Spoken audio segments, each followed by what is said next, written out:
Magandang umaga po sa ating lahat. Dito po tayo ngayon sa Barangay Concepcion.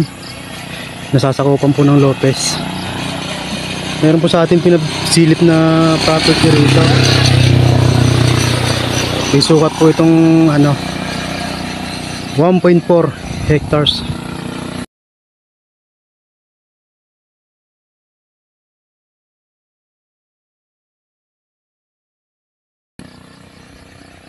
Mapapansin nyo po, tabi po siya ng barangay road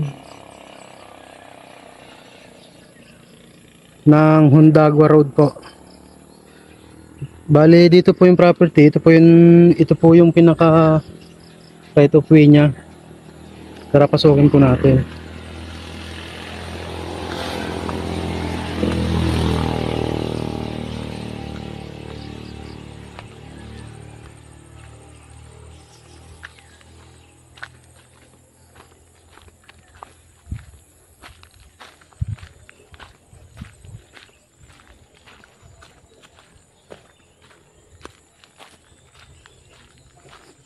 So ayan po, ito po yung pinaka right of way niya. Papasok dito sa property.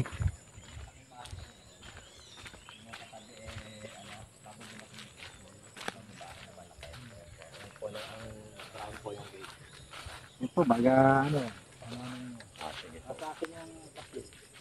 Hingin na lang po ako tayo namin yung number niya. Tatawagan namin kayo.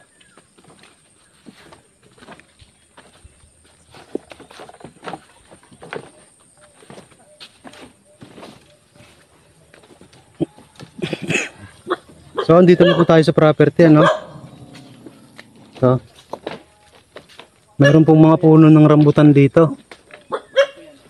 Yan. Rambutan po yan, may kakao. Hindi, ang mga pakakatin ng aso ha. Kunin ko lang yung papel sa bahay. Kasama po ang bahay na ito.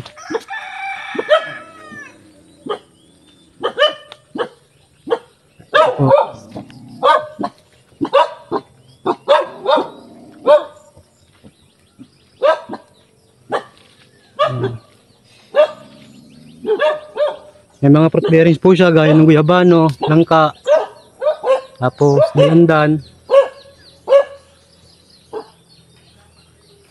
Meron pa pong rito ano ba to? Duhat po ata to, duhat po. Yan.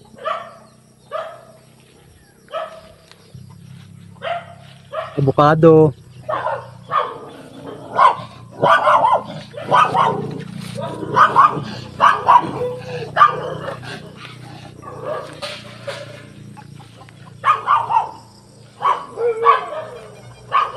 Bali nasa nasa 250 daw po ang nyug na namumunga na rito na pwedeng pagkakuhanan ng income. Ayan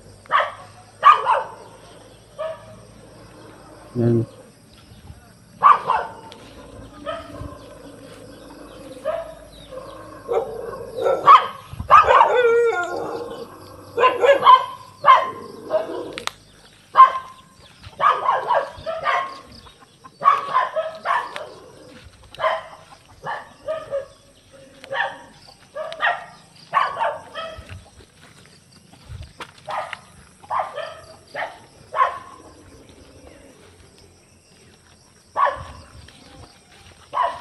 Yun po.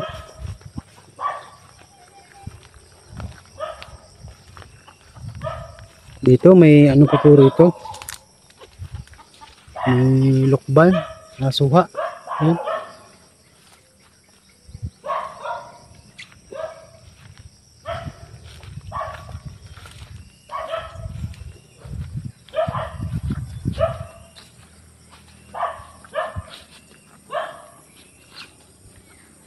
Ito daw po ang pagitan ng property, ilog po.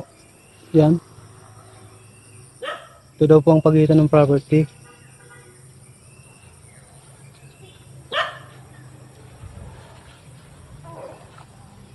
Hanggang dyan po.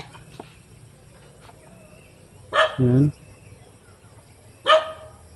Pataas, hanggang doon po ito sa taas.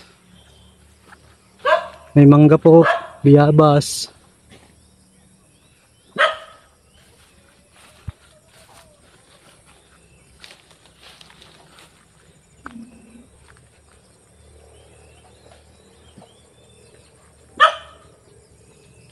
Ito ng video natin, no? Yan. Samahan po tayo ni Kuya.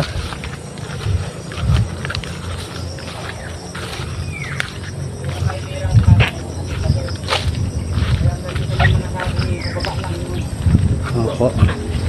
Bali, ito pong nakailirang saging na to, kasama po ito. Kasama daw po yung saging na yan, pataas. Ganito niya sa may sinatatanong na nyug na yun. Oo, hanggang doon daw po ito sa taas. Mga saging na yan, kasama po yan. Kaya mapunta kayo sa may gawa ng nyug na yun. Tapos, dito naman po, ang pagitan naman po dito na ito, yung ilog po. Yung nadaanan po natin kanina. Doon po, puro saging po rito, no? Doon po, no? Bale, doon po sa may mga saging na yon, ilog na po yon doon. Yun po pinakapagitan niya. Hanggang doon po sa may masukal na yon na ano. Hanggang doon po. Puro saging na po yan dyan. Opo. Yan. Puro saging po rito sa taas, ano.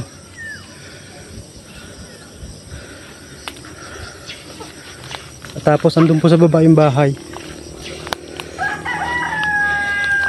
Medyo sloppy lang po siya ng bahagya, pero pagdating po sa baba, flat naman po siya. Yan. Yan po yung baba.